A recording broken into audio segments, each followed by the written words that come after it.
Welcome to Philosophy 301, Ethics. My name is Ryan Pollock, and I will be your instructor for this course. In this first video, I will cover some of the basic things you need to know about this class. This will include where to find the syllabus and how to use the course schedule, what we will learn about in this class, the class learning format, how the material will be covered, as well as some points about the various assignments that you will complete. Before we begin, there's one preliminary point that I need to make about this video.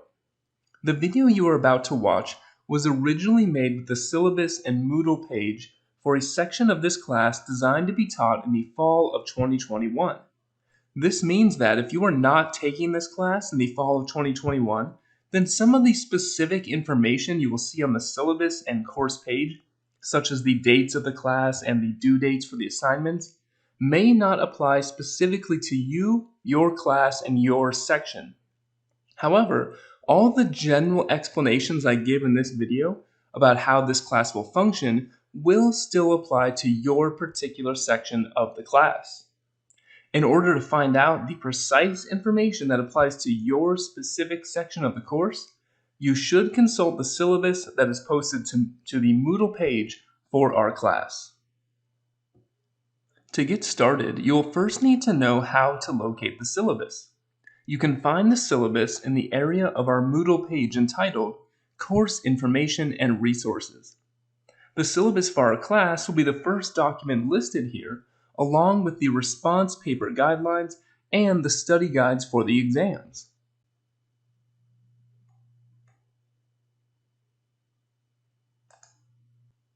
My focus in this video will largely be to cover the material that is contained in the syllabus.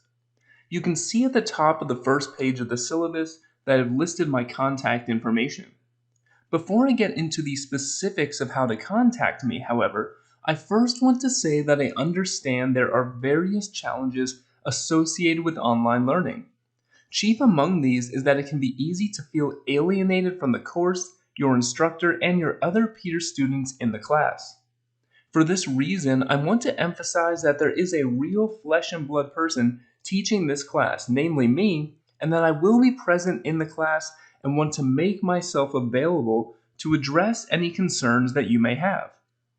So, if you have questions about anything at any time during this class, then the best way to get in touch with me is through email. You can see that my listed email address is ryan.pollock@uprovidence.edu. In addition, I am also available for virtual office hour meetings. If you would like to meet with me, then please first send me an email and we can arrange a time. Following this, we can meet through the Collaborate online meeting room. And once we have established a time to meet, then I will set up a meeting room using this tool. In order to find Collaborate, simply scroll down in the Course Information and Resources area of Moodle.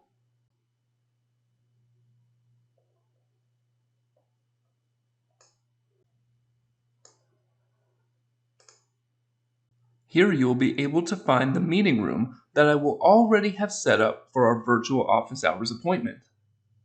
The next portion of the syllabus provides a general overview of what this class is about and also briefly describes what we will be learning in this semester. Here I articulate how this class is organized around a statement made by the ancient Greek philosopher Aristotle. Aristotle in his Nicomachean Ethics tells us that happiness is equivalent to living and acting well. However, although this statement provides the basis for the course, at present I am not going to discuss this idea or this portion of the syllabus in more detail. And that is because I will do so in greater depth in an upcoming video. So, for the moment, we will set aside this broader discussion of the subject matter of this class and also of why you should see this class and ethics as something that warrants serious consideration and study.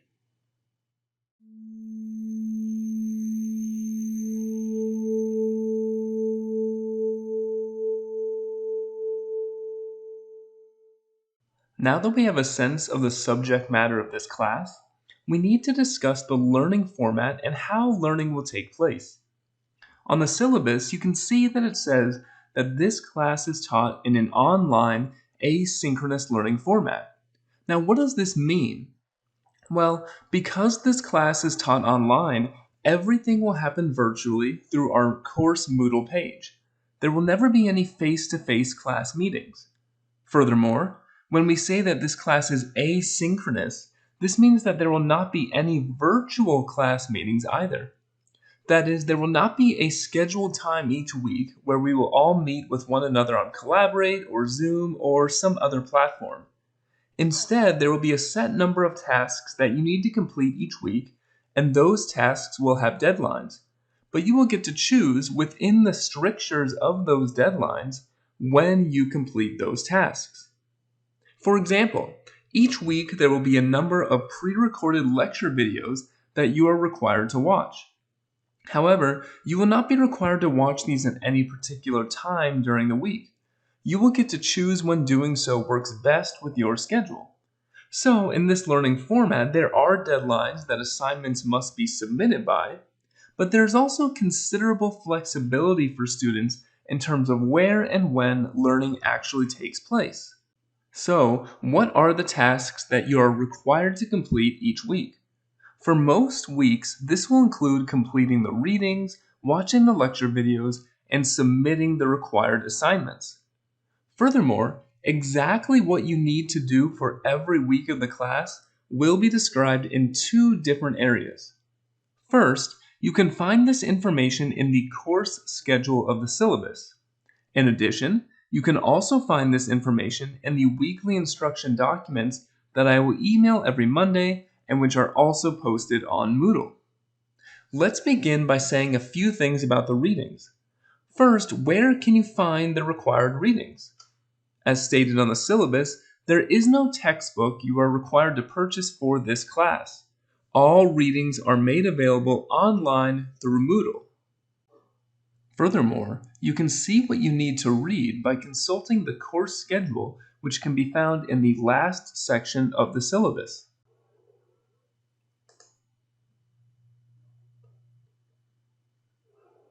Currently, you are looking at the area for week 3 of the class. On the right-hand side of the box, there is a heading entitled Reading, and there it tells us that there is one reading you are required to complete for this week.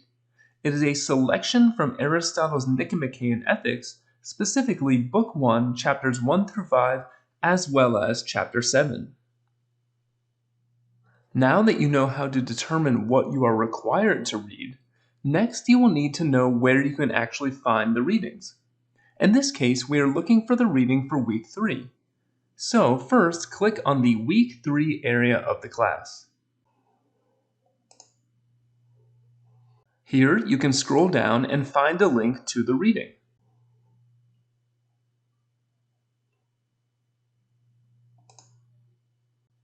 Your assignment in week 3 would be to read chapters 1 through 5 and chapter 7 from this document.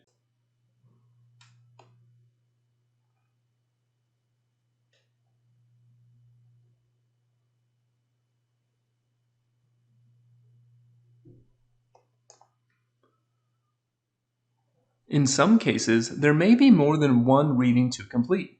For instance, in week 4 there are 3 readings listed, one by Aristotle and 2 other readings by Epictetus. You will also notice that the third reading listed here is labeled as optional, and you might wonder, what is the purpose of these readings? Well, I will refer to the optional readings in my lectures, and by completing them you can gain a greater understanding of the material. However, if you are short on time, then the optional readings would be those you might choose to skip in order to focus your time and energy elsewhere. Unless some indication is given otherwise, you are required to read the entire document that is linked on Moodle. However, in some cases I have indicated that you are only required to read a portion of the document. We already saw this previously with the reading for week 3, where certain chapters from Aristotle's text were required and other chapters were not. In week 6, we can see another example of this. You are required to complete the entire reading from Austin. However, For the readings from Aristotle, you are again only required to read certain specified chapters. Once you have completed the reading for the week, the next step should be to watch the lecture videos that I have created to explain the content from the readings. Again, we will take week 3 of the class as an example. After reading the selection from Aristotle, you are required to watch lecture videos 9, 10, and 11. You can access these videos in 2 ways. First, you can watch the videos by using the links on the syllabus. For example, if you wanted to watch lecture 9, then you would simply click on the link provided here. This link will take you to YouTube, which is where you will watch all of the lecture videos. There are a few points to make about the lectures. The first of these is that you will want to make sure that you complete the readings before watching the lectures. The lectures do explain the content of the readings, in addition to expanding upon them and providing further context and discussion, but they explain the readings in a way that presupposes you are already at least somewhat familiar with what is in the text. So you will get the most out of the lectures, and the lectures will make the most sense to you if you do the reading first. The second point deals with the format of the lectures. As you can see from the lecture currently playing on your screen, the lectures consist of myself talking over a PDF document that I use as a visual aid. When it comes time to, for example, study for exams, you may find it useful to have access to this PDF document. One way that you can access it is through the description section of the YouTube video.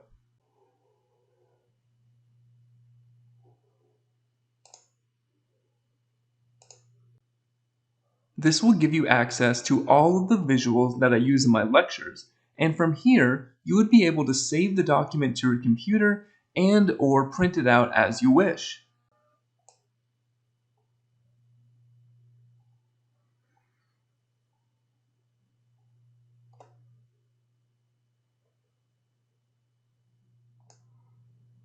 You can also access the lectures directly from Moodle.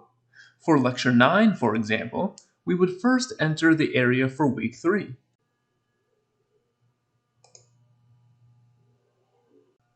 Then we can find Lecture 9 by scrolling down in this area of the class.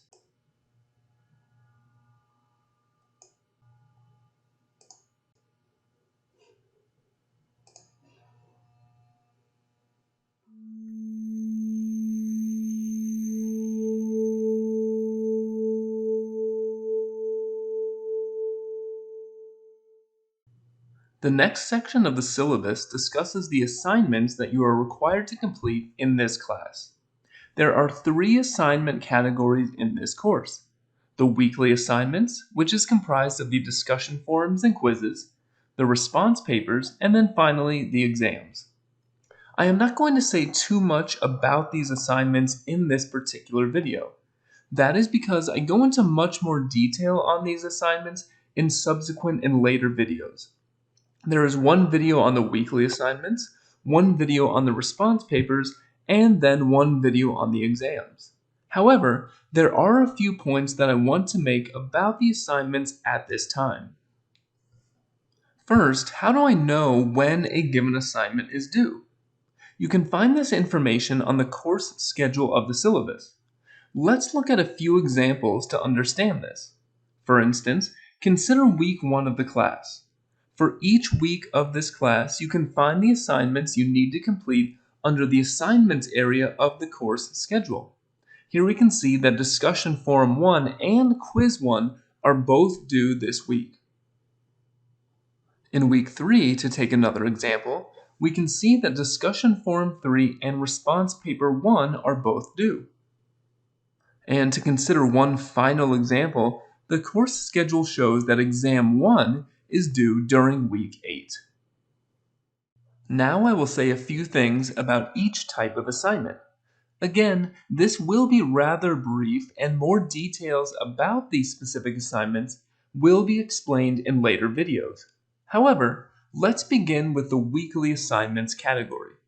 This category includes both the discussion forums as well as the quizzes. The content of the quizzes will depend on the quiz in question, and that is explained on the course schedule of the syllabus. However, it may be useful to say something further about what to expect from the discussion forums. The purpose of the discussion forums is to allow you to discuss the material further by interacting with both your fellow classmates as well as the instructor. For each week of the class that has a discussion forum, which generally speaking is every week of the class except for the weeks during which you will take an exam, you will be required to make 3 total posts. One of those posts is called a first post and is due by the end of the day on Thursday. In this post, you will be responding directly to a prompt about that week's material. The other 2 posts, the response posts, are posts in response to what has been said by others. There is, of course, much more to say here about how to participate in the discussion forums and how you will be graded on that participation, but those points will be saved for the later video. The response papers will require you in at least 600 words to first explain an argument from the reading and then to criticize that argument.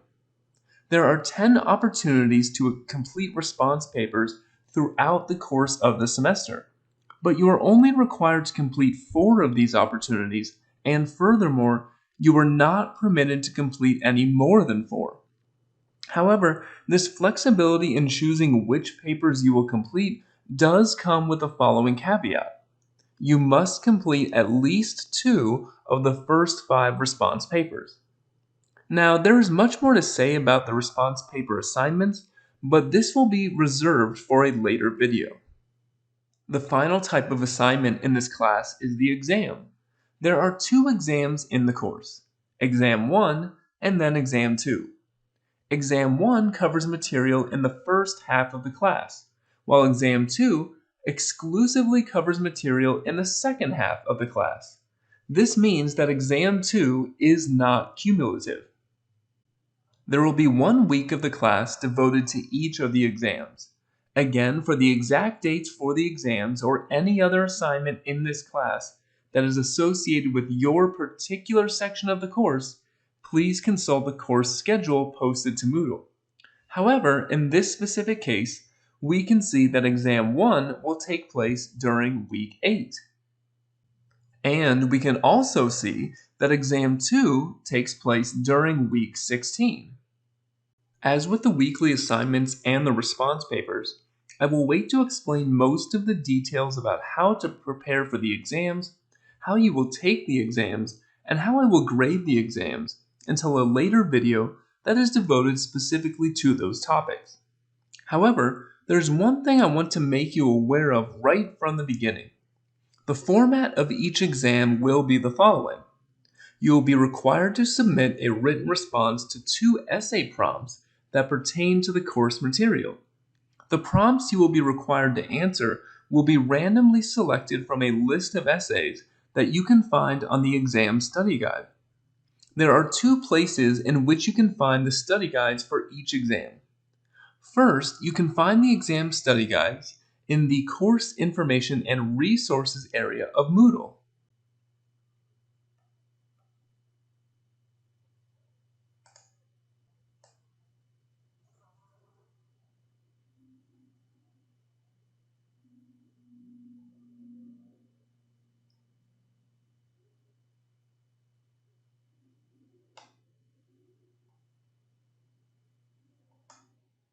You can also find the exam study guides in the areas of the course devoted to Exam 1 and Exam 2 respectively. Recall that in this case, Exam 1 will take place during Week 8 of the class, so you can find the Exam 1 study guide there.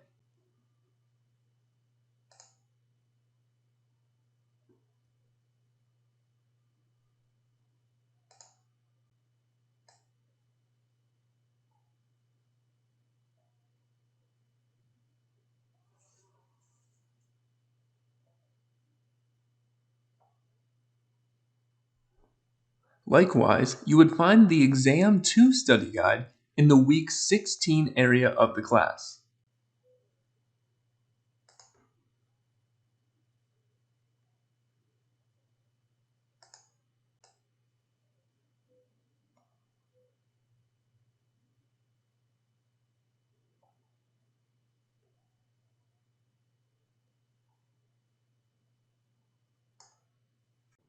You will notice that in the case of both of the study guides, the study guide for exam 1 and the study guide for exam 2, each has a complete list of possible essay questions you could see on the exam.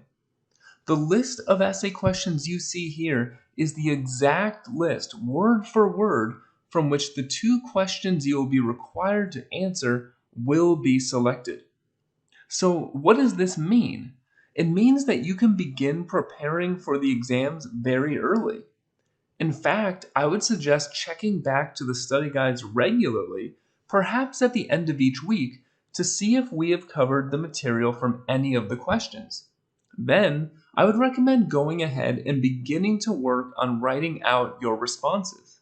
There are two advantages to doing this. First, by doing this, you will begin working on your responses to the questions when the material is most fresh in your mind. Second, if you begin working on your responses early, then you could have a rough draft of all your responses ready by the time we get to exam week. That means during that week, you would only need to proofread your essays and expand upon points that could or need to be explained further. This will make exam week much less stressful and very likely also improve the quality of your answers. Finally, I want to emphasize, and I will emphasize this again in the video that specifically discusses exams, that it will be vital for you to have your responses to all the essay prompts completely written out before starting the exam program. That is because once you open the program, you will only have 20 minutes to submit your answers. And 20 minutes will certainly not be enough time to completely answer the essay prompts. And in fact, the entire point of setting it up this way is just to make it so that you have to have your answers written out in advance. Therefore, it is very much to your advantage, and in fact, even crucially necessary, that you begin to work on your responses well prior to you actually opening up the exam program and submitting your exam. For now, that will suffice in terms of explanation of the exam assignments. More will be said later in a subsequent video that focuses specifically on guidelines and requirements for the exams.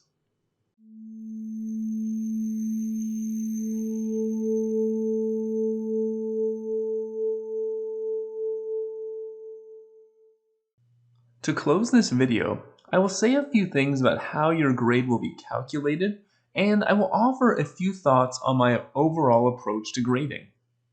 Your final grade in this class will be calculated according to the following percentages.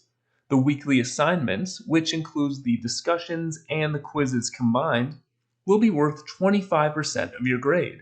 The 4 response papers combined will be worth also 25% of your grade, and then each exam independently will be worth 25% of your grade. Your grade will then be converted into a final letter based upon the grading scale that you see on your screen. A 90% and above would be an A, 80 to 89% is a B, etc. It may happen that at the end of the semester, you have a grade that is close to being in the next highest grade bracket. For example, suppose at the end of the semester you had an 88% or maybe a 79%. Would I consider bumping your grade up to an A or B respectively? I do consider doing this based upon your participation in the class. If a student is within 2 percentage points of the next highest grade bracket and has made consistent and substantial contributions to the class in terms of participation, then I would consider raising that student's grade to the next highest letter. But you might ask, this is an online class, so what does it mean to participate in this context? What participation largely refers to is your engagement in the discussion forums. If you consistently make substantive contributions to the discussions that actively seek to push the discussion forward in new and interesting ways, then you would be a prime candidate to have a borderline grade raised to the next highest letter at the end of the semester. However, this is not the only thing I take into account when thinking about your participation. Participation can also take the form of reaching out for help to the instructor when necessary, taking an active interest in your learning, and showing consistent improvement over the course of the semester. This last point in particular applies to the response paper assignments. Students who make clear improvement on their work over the semester will also be candidates for having their borderline grades increased. Suppose you miss an assignment or a deadline. For example, maybe you missed the deadline for one of the required response papers, or you were not able to turn in one of the exams on time. Will it be possible to make up that assignment? It will be possible in some cases, provided the student has an excused reason for missing the assignment. In order for some reason to qualify as an excused reason, the following two conditions must be met. First, the student must notify the instructor no later than 24 hours after the deadline of the missed assignment has passed. So, for example, suppose you missed the Friday night deadline for one of the exams. In order to meet this condition, you would have to inform me via email that you missed the assignment no later than by the end of the day on Saturday. Second, the student must also have a reason for missing the assignment that the instructor finds excusable. An example of a reason the instructor is likely to find excusable is something like a death in the family, illness, or some other sort of emergency. An example of a reason the instructor would not find excusable is that the student simply overslept or forgot about the assignment. In the case that a student does have an excused reason for missing some assignment, then other arrangements can be made for making up that work. Finally, and speaking more generally, the most important thing to keep in mind here is that if you run into any difficulties, you should really not hesitate to contact me. I am willing to be flexible and accommodating for students who are willing to be upfront and communicate about what is going on in their personal situation. Finally, I think it is important for me to say a few things about grading. It is not an uncommon reaction for students to find this class to be more difficult than they anticipated. To some extent, this should not be surprising. Philosophy is a difficult subject. The ideas can at times be difficult to grasp at first until we take the time to think about them carefully. And demonstrating your understanding of these ideas requires the ability to communicate clearly through writing, which is a skill that must be practiced and learned.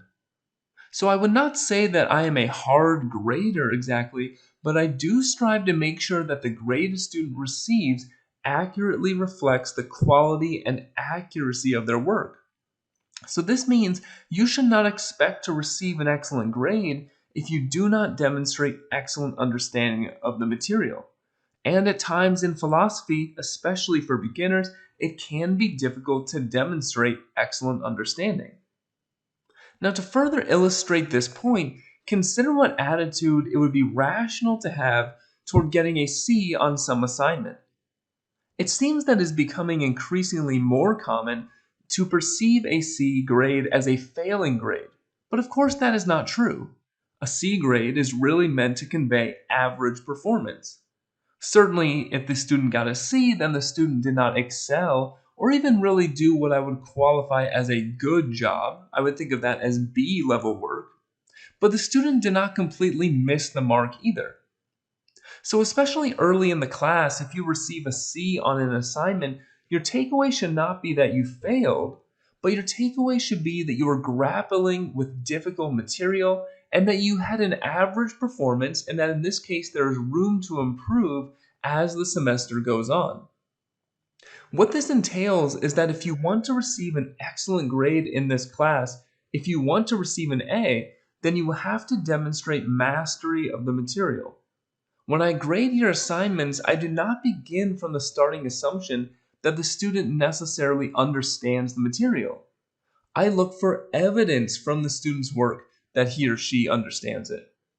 So, in order to receive an A, a student will need to make it inescapably clear to me that he or she has a high level understanding of the relevant concepts, ideas, and arguments. It may also be useful to address some of the root causes for why students sometimes enter this course thinking that it will be easy. Sometimes it is assumed that this class must be easy because it is an introductory level class. But all the idea of introductory means is that it introduces the most basic concepts of the discipline, the first things one should know before studying that discipline further. That doesn't necessarily mean those concepts will be simple or easy. For example, nobody would assume that a class entitled Introduction to Astrophysics or Introduction to Quantum Mechanics would be an easy class. It is also sometimes assumed that this class will be easy because it is a general education course. However, there's nothing about the concept of general education that implies the class will be easy either. General education simply means a kind of education that is not tailored specifically towards some practical outcome or career path. It is the type of education you undergo to become a more well-rounded person who is familiar with subjects like art, history, literature, and of course, philosophy. You do not necessarily study these subjects because you want to make a career out of them, although making a career out of them is possible, but because a well-educated citizen who is capable of thinking critically and understanding the broader cultural context in which she is placed needs some understanding of these things. So, general education just denotes an education whose value cannot be reduced to practical utility. But again, nothing in that means that such an education will be simple or easy. Now, I do not say any of this to scare you, but only to give you a realistic sense of what to expect in this class. While I do hold a high standard of grading and evaluation, I also want to do whatever I can to help enable you to meet that standard. So if you have questions about the material, want to improve your work, or need help or clarification about any other facet of the class, then I do encourage you to contact me and I will always be happy to assist you.